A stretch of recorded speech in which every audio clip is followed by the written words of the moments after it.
கலிங்க விஜயம். அத்தியாயம் 12. மதில் சுவருக்கு அருகில். கோட்டைக்குள் மாளிகைகள் வரிசையாகவும் நேர்த்தியாகவும் அமைந்திருந்த தெரு வழியாக மூவரும் சென்றனர். சில மாளிகைகளின் வாயில்களில் காவல் வீரர்கள் சிலர் இருந்தனர். அப்படி ஒன்றும் அதிகமான எண்ணிக்கையில் இல்லை. 4-5 காவலர்கள் ஒவ்வொரு மாளிகையின் முன்பும் உள்ளேயும் இருப்பார்கள் என்று தோன்றியது.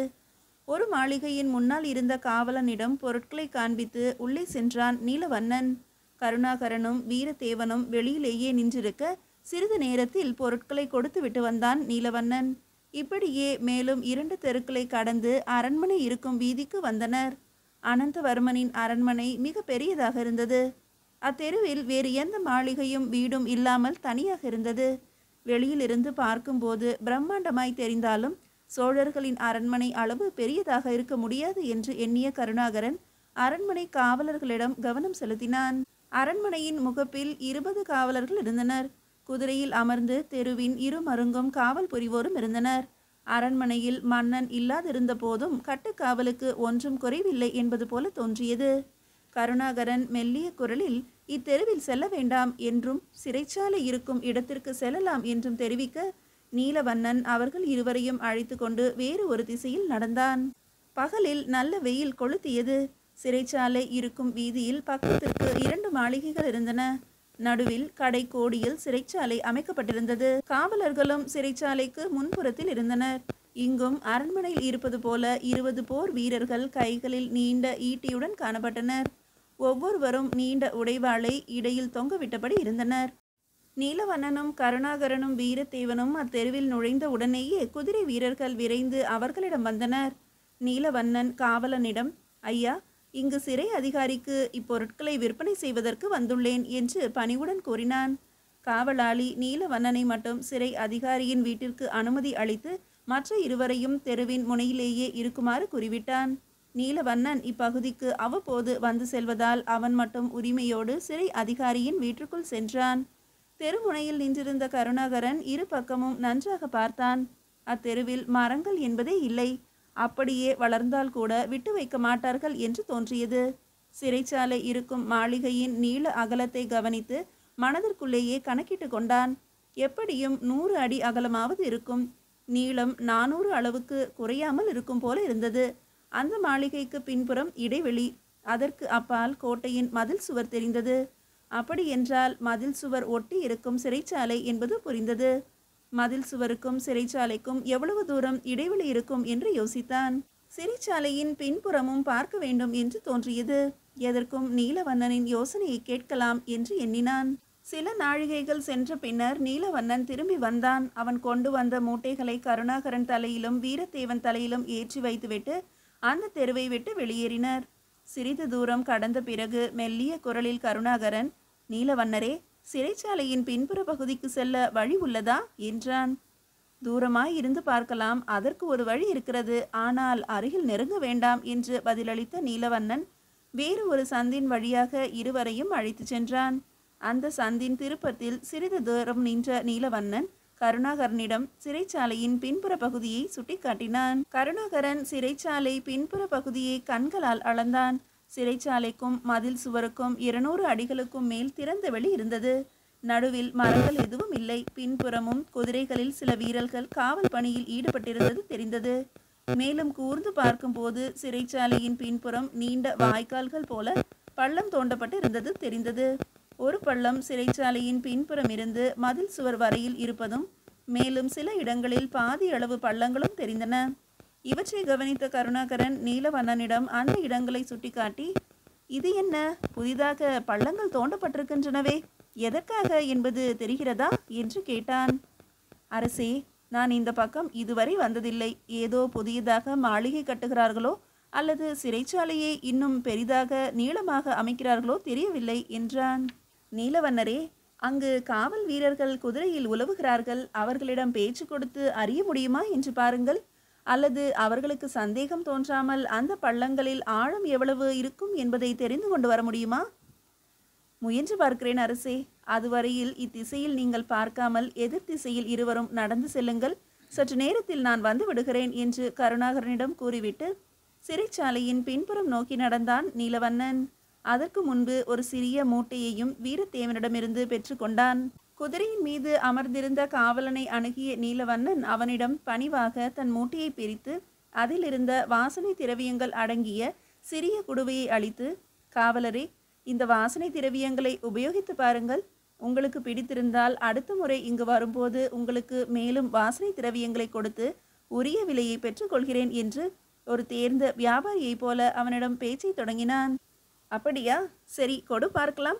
நான் உபயோகித்து பார்த்துவிட்டு நன்றாக இருந்தால்தான் மேலும் உன்னிடம் பொருட்கள் வாங்குவேன். நன்றாக இல்லையென்றால் உன்னை தண்டிக்கவும் தயங்க மாட்டேன் என்று கண்டிப்போடு கூறினான் அந்த கலிங்க காவலன். அவனிடம் மேற்கொண்டு பேச்சை வளர்க்க முடியவில்லை நீலவண்ணனுக்கு. அந்த காவலனிடம் தன் வணிக தளத்தில் இருக்கும் பொருட்களை பற்றி கூறிவிட்டு திரும்பி நடந்தான். அப்படி திரும்பும்போது புதிய கட்டிடத்திற்கான அஸ்திவாரம் தோண்டப்பட்ட பள்ளம் அது என்பது புரிந்தது. நேர்த்தியாக வெட்டப்பட்டு ஒரு ஆள் ஆழம் இருக்கும் என்றும் தோன்றியது. அப்பகுதி முழுவதும் கடினமான பாறைகளோ அல்லது கெட்டித்தன்மை இல்லாத மண்ணோ இருக்கலாம். அதனால்தான் ஆழமான பள்ளம் தோண்டப்பட்டிருக்க வேண்டும் என்று தோன்றியது.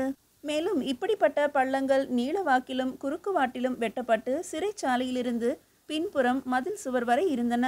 இவற்றை கவனிக்கும் போது மிக பெரிய சிறைச்சாலை அமைக்க முடிவெடுத்தது போல அவன் மனதிற்கு தோன்றியது. நீலவண்ணன் விரைவாக நடந்து வந்து கருணாகரனிடம் மெல்லிய குரலில் தான் பார்த்தவைகளை விவரித்தான். இதற்குள் நண்பகல் நேரம் நெருங்கிவிடவே மூவரும் கோட்டைக்கு வெளியே வந்தனர். மிகுந்த மூட்டைகளையும் பொருட்களையும் வீரத்தேவன் எடுத்துக்கொண்டு வர வீரத்தேவனை வணிக தளத்துக்கு செல்லுமாறு கூறிவிட்டு கருணாகரனும் நீலவண்ணனும் யசோதையின் வீட்டிற்கு திரும்பினர். மதிய உணவை உண்டு முடித்துவிட்டு சிறிது நேரம் இருவரும் ஓய்வெடுத்தனர். கருணாகரன் சிந்தனையில் மூழ்கி இருந்தான். சிறைச்சாலையின் இவ்வளவு கட்டுக்காவலையும் மீறி நாம் எப்படி அடைபட்டு கிடப்பவர்களை சிறை மீட்க முடியும்? இருப்பினும் கோட்டையின் மதில் சுவருக்கு அருகில் இருப்பதால் ஒரு முயற்சி செய்து பார்க்கலாம் என்றும் எண்ணமிட்டான். சிறைச்சாலையை ஒட்டி இருக்கும் கோட்டையின் மதில் சுவர் எப்படி இருக்கிறது என்பதை கோட்டைக்கு வெளியே இருந்தும் ஒரு முறை பார்த்துவிட வேண்டும். அந்த இடத்தின் சுற்றுப்புறங்களையும் தெரிந்து கொண்டே திட்டமிட வேண்டும். கருணாகரனின் எண்ண ஓட்டத்தை புரிந்து கொண்ட நீலவண்ணன் கருணாகரன் எப்படியும் ஒரு திட்டத்தை உருவாக்கி கொண்டிருப்பான் என்று நினைத்தான். நீலவண்ணரே, சிறைச்சாலையை ஒட்டி இருக்கும் கோட்டையின் மதில் சுவர் அருகில் சென்று பார்த்துவிட்டு வரலாம் என்று தோன்றுகிறது. இப்போதே சென்று பார்க்கலாமா என்று கேட்டான் கருணாகரன். அரசே, இரவு நேரத்தில் காவலர்களின் நடமாட்டம் சற்று குறையும். அந்த நேரத்தில் சென்று பார்க்கலாம். பகலில் சென்று பார்க்க வேண்டும் என்றால் அதிகாலையில் சென்று வரலாம். இப்போது வேண்டாம் என்று எனக்கு தோன்றுகிறது. சரி, இன்று மாலை சூரியன் மறைந்தவுடன் நாம் இருவரும் போய் பார்த்துவிட்டு வரலாம்.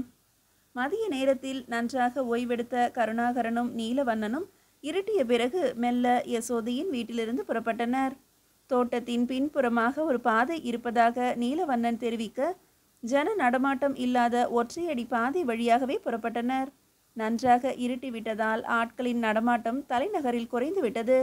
கருணாகரனும் நீலவண்ணனும் சென்ற ஒற்றையடி பாதையில் வேறு எவருமே தென்படவில்லை.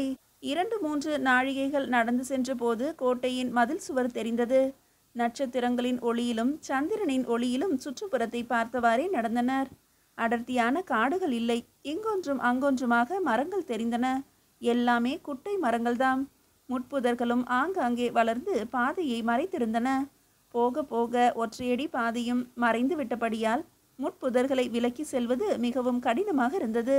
நீலவண்ணரே, மதில் சுவர் நெருங்கிவிட்டது. காவலர்களின் நடமாட்டம் அறவே இல்லை போல தெரிகிறதே. இது வறண்ட பகுதி அரசே. குதிரைகளில் வருவது கூட கடினமாக இருக்கும். பொதுவாக மற்ற பகுதிகளில் ஓரளவு காவலர்களின் நடமாட்டம் இருந்தாலும் இந்த வறண்ட மணற்பகுதியில் இல்லை என்றான். அதோ பாருங்கள், ஆறு போல ஒரு நீரோட்டம் இருக்கின்றதே, அது என்ன? கால்வாய் போலவும் இருக்கின்றதே என்றான் கருணாகரன். அரசே, இது கடற்கரையை ஒட்டிய பகுதி. கடல் நீர் உள்வாங்கி இவ்வளவு தூரம் கால்வாய் போல வந்திருக்கிறது. அப்படியா? இங்கிருந்து கடலுக்கு எவ்வளவு தூரம் இருக்கும்? சுமாராக ஓரிரு நாழிகை நடைபயண தூரம்தான் இருக்கும் அரசே. சரி, அருகில் சென்று பார்க்கலாம். சிறைச்சாலையின் பின்புற மதில் சுவர் எந்த இடத்தில் இருக்கும்? அரசே, அதோ பாருங்கள், கால்வாய் முடியும் இடத்தில் மதில் சுவர் தெரிகிறதல்லவா? அதற்கு நேர் எதிரில் கோட்டைக்குள் சிறைச்சாலை இருக்கிறது. குறிப்பிட்ட இடத்திற்கு இருவரும் வந்து சேர்ந்தனர். கால்வாய் கரையில் ஏறி நின்று பார்க்கும்போது மதில் சுவர் மிக அருகில் 10 அடி தொலைவில் இருப்பது புலனாகியது. அந்த இருட்டிலும் தரை முழுவதும் மணற்பரப்பு இருந்ததும் நன்றாக தெரிந்தது. அந்த பகுதியில் கெட்டியான பாறைகளோ கெட்டிப்பட்ட மண்ணோ இல்லாமல் வெறும் மணலாகவே இருந்தது. கருணாகரன் அந்த கால்வாய் கரையோரம் சிறிது தூரம் நடந்து சென்றான். கீழே குனிந்து மணற்பரப்பை சோதித்து பார்த்தான். அருகில் ஒரு காய்ந்த கட்டை ஒன்று இருந்ததைக் கண்டு தரையில் சிறிது பள்ளத்தை தோண்டினான்.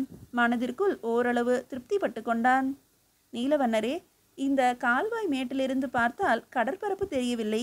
இந்த கால்வாயை ஒட்டினார் போல கடலுக்கு அருகில் சென்று வரலாம் என்று கூறி அவனையும் அழைத்து கொண்டு கருணாகரன் நடக்க ஆரம்பித்தான். கால்வாய் நேராக இல்லாமல் வளைந்து வளைந்து சென்றது. மேலும் 3 நாழிகைகள் கடந்த பிறகு கடல் தெரிந்தது. கடற்கரையும் தெரிந்தது. கடல் உள்வாங்கி கால்வாய் போல ஏற்படுத்தி இருந்தது புரிந்தது. நீலவண்ணரே, இந்த கால்வாயில் சிறிய படகுகள் மூலம் கடலுக்கு நேரடியாக செல்வதற்கு வசதி இருக்கிறதல்லவா? ஆமாம் அரசே, சிறிய படகுகள் செல்லலாம். மீனவர்கள் சில சமயம் இப்பகுதியில் மீன் பிடிப்பதை நான் கவனித்திருக்கிறேன். மற்றபடி வேறு ஆட்களின் நடமாட்டமோ அல்லது குடியிருப்புகளோ அதிகம் இல்லை. நீலவண்ணரே, நீங்கள் கூறுவது சரிதான். பொதுவாக மக்கள் இப்பகுதிகளில் குடியிருக்க மாட்டார்கள். ஏனென்றால் தண்ணீர் உப்பு மிகுந்தது. குடிப்பதற்கும் சமைப்பதற்கும் ஏற்றதாக இருக்காது. உவர்ப்பு தன்மை மிகுந்து காணப்படும். ஆடு மாடுகள் கூட மேய்ச்சலுக்கு இப்பகுதியில் அதிகமாக வராது என்றே எண்ணுகிறேன் என்றான் கருணாகரன். பிறகு கருணாகரன் அப்பகுதிகளை நன்றாக சுற்றி பார்த்துவிட்டு நீலவண்ணனுடன் யசோதையின் இல்லத்திற்கு திரும்பிய போது நடுநிசிக்கு மேல் ஆகியிருந்தது. கருணாகரனின் மனதில் ஒரு திட்டமும் உருவாகியிருந்தது. மீதியை அடுத்த அத்தியாயத்தில் காணலாம்.